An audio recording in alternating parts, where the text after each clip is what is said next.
Hello, and welcome to the socially distanced May edition of Signal Boost. I'm your host, Callie Pruitt, Senior Strategist for Grassroots Advocacy in the APS Office of Government Affairs, and here's your science policy update. You may recall that in April, APS President Bill Buxbaum wrote an open letter in response to the House Science Committee's request for policy recommendations regarding future economic stimulus packages related to COVID-19. The letter's recommendations aimed at ensuring the scientific community recovers quickly and effectively from the circumstances surrounding the pandemic. To help get word out about the letter, the APS Office of Government Affairs asked APS members to write their members of Congress, asking them to consider the recommendations. And boy, did our members show up. From April 18th to May 9th, APS members sent more than 3,000 letters to Congress, raising awareness about the letter. And because of APS member action, the recommendations reached 275 House offices and 98 Senate offices.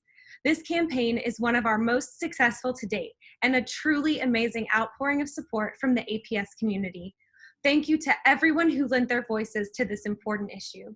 In addition to the letter, APS has been working on a number of efforts to help our graduate student community during these difficult times.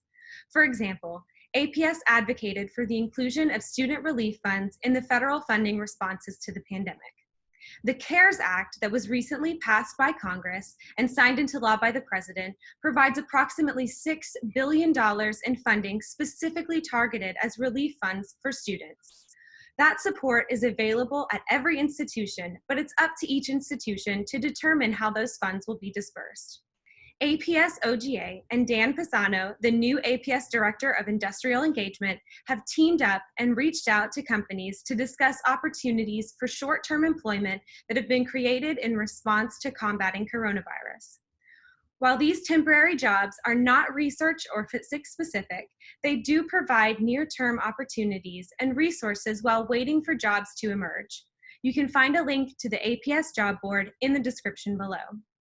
For our international students, APS is maintaining ongoing communication with the U.S. State Department regarding the visa challenges that international students face. As a result, APS has confirmed with staff at the State Department that consular officers are to prioritize student applications once non-immigrant visa processing resumes. Finally, while much of APS's advocacy efforts are currently focused on COVID-19 related issues and responses, the APS Office of Government Affairs is continuing its efforts on other policy issues critical to our community. This month, APS President Bill Buxbaum and APS unit leaders from DCMP, DMP, DAMOP, and DQI made recommendations to the House Natural Resources and Senate Energy and Natural Resources committees regarding the need for continued access to the Federal Helium Reserve after the anticipated closure date of September 30th, 2022.